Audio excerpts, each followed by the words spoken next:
Olá pessoal, a graça e a paz do Senhor Jesus, a todos os príncipes e princesas do Senhor.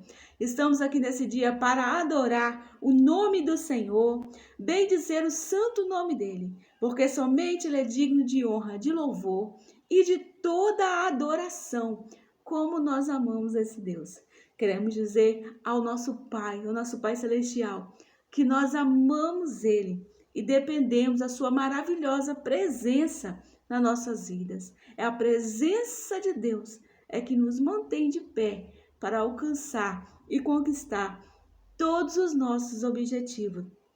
Eu convido você nesse exato momento a se inscrever no meu canal, a deixar o seu like e ativar o seu sininho de notificações, porque juntos e juntas nós somos mais fortes e conseguiremos romper todas as barreiras que o inimigo tenta colocar no nosso caminho. Porque quem luta as nossas batalhas é o Senhor dos Exércitos, forte e poderoso. Vamos abrir a palavra do Senhor no segundo livro de Reis, capítulo 19, versículo do 1 ao versículo 7. Diz assim a palavra do Senhor. Assim que o rei Ezequias ouviu o que eles contaram, rasgou as suas roupas em sinal de tristeza, vestiu uma roupa feita de pano grosseiro e foi para o templo do Senhor.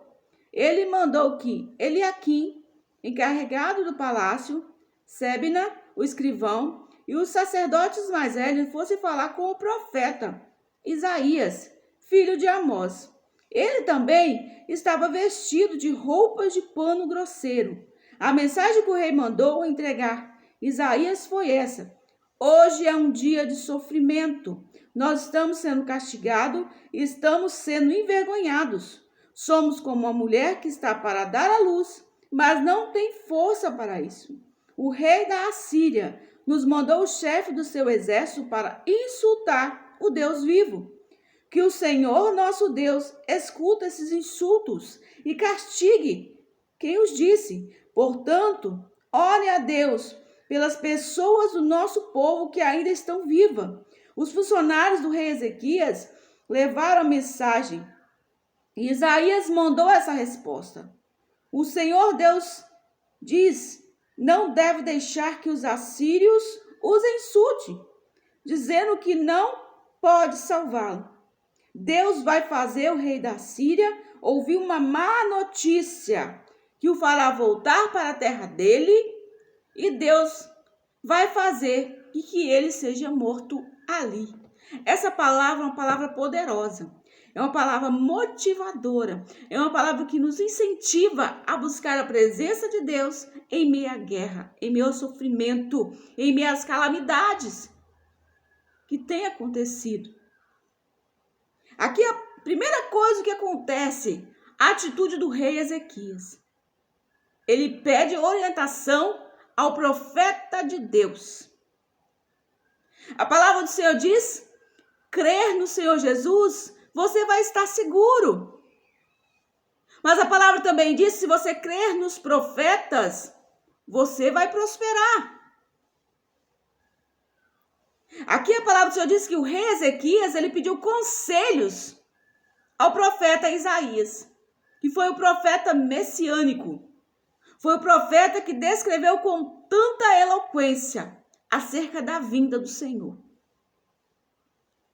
E aqui fala que o rei de Judá, o Ezequias, ele estava no dia de sofrimento, porque o rei da Assíria, Senaqueribe, estava zombando do Deus vivo, o Deus de Israel.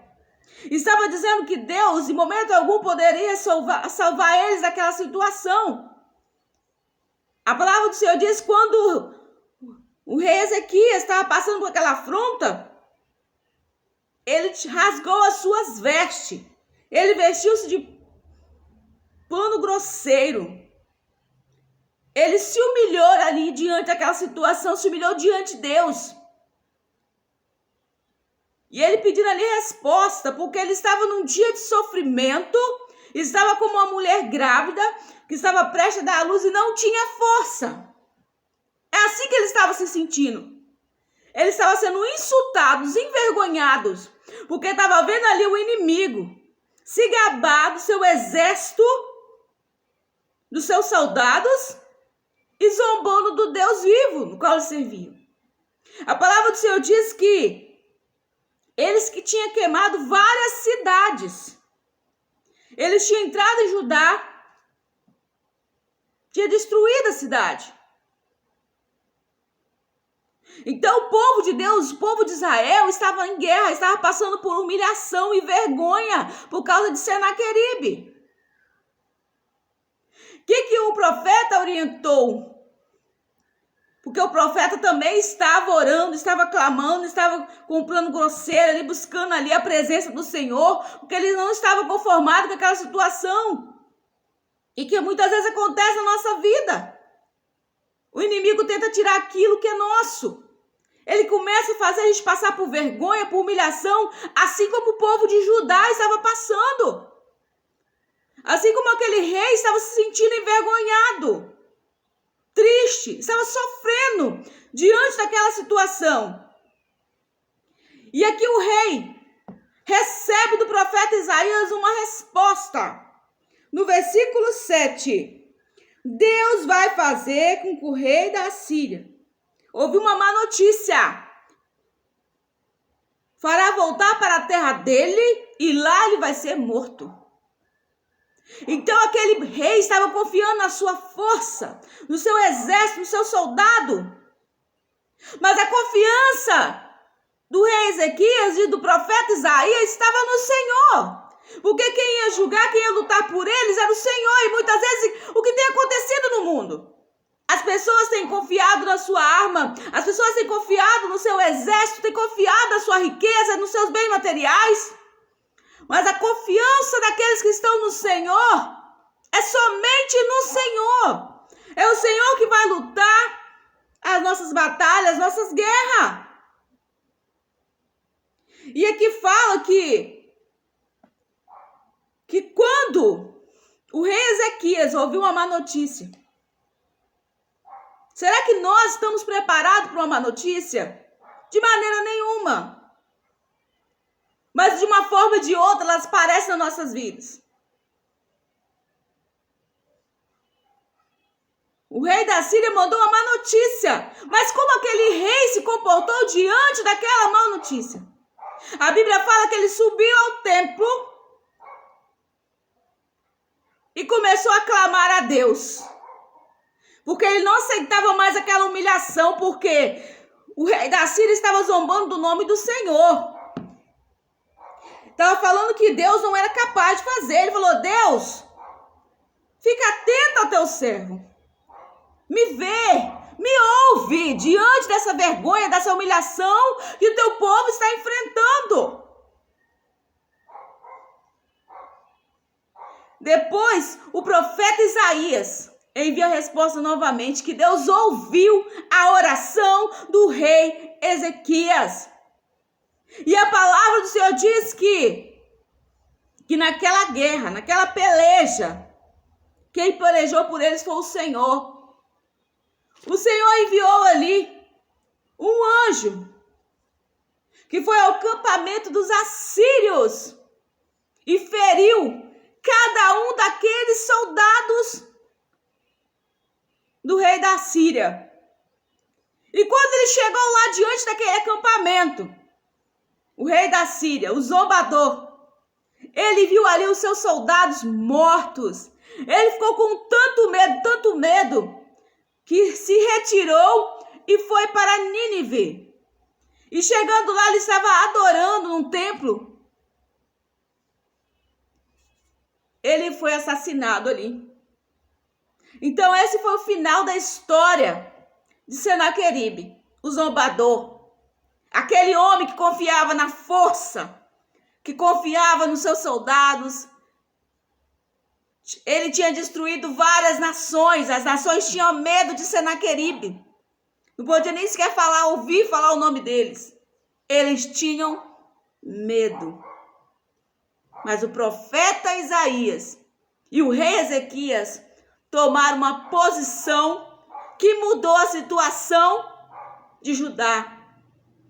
que mudou a situação daquelas outras nações. E o Senhor pergunta para mim e para você nessa manhã. Diante de uma má notícia, como você tem reagido? Será que você entra no seu quarto e desiste de viver? Não quer mais lutar, não quer mais sonhar? Não quer lá buscar aquilo que o inimigo roubou de você? Deus está esperando uma posição minha e sua diante dessa situação. Atitude de vencedor, não de derrotado. E aqui nós aprendemos com o profeta Isaías. Aprendemos com o rei Ezequias. Diante da vergonha, diante da humilhação, não tem mais jeito. Mas é aí que o Senhor entra. A impossibilidade pertence a Deus, porque Ele é o Deus do impossível. Ele é Deus que muda a sua história, muda o seu quadro, muda essa situação de vergonha que você está enfrentando. Não deixe o inimigo tirar aquilo que é seu. Porque os sonhos que Deus tem para você são bem maiores do que você tem sonhado. Amplie a sua visão para o sobrenatural de Deus acontecer na sua vida. Oremos ao Senhor. Pai, no nome de Jesus, nesse exato momento eu coloco diante do Senhor todas essas pessoas, meu Pai, que estão me ouvindo. Vai de encontro a cada uma delas. Vai de encontro a essas famílias, Pai, que necessitam do milagre do Senhor. Meu Deus, que o Senhor possa quebrar todas as cadeias, todas as afrontas do inimigo contra essas famílias, contra essas pessoas. Meu Deus, no nome de Jesus, eu declaro, Pai, eles mais que vencedor em Cristo Jesus. Eu declaro a vitória do Senhor sobre a vida dos teus filhos. A vitória do Senhor na vida financeira. A vitória do Senhor sobre as famílias. A restituição de casamento. A restauração emocional. A cura física, meu Deus. No nome de Jesus, eu também coloco diante do Senhor, Pai, a Ucrânia, a Rússia, as demais nações, Pai, que estão mediante essa guerra. Meu Deus, eu coloco diante do Senhor que o Senhor possa, Pai, quebrar toda a afronta do adversário, toda a afronta do inimigo. São vidas, meu Pai. São vidas, Pai, que estão passando por essa situação. Por isso, Pai, eu peço ao Senhor que o próprio Deus possa ir diante dessa guerra, estar resolvendo esse conflito, Pai, que o mundo está vivendo. No nome de Jesus. Amém. Fica na paz. Deus abençoe a todos vocês. Um beijo no coração. Amo todos vocês em Cristo Jesus.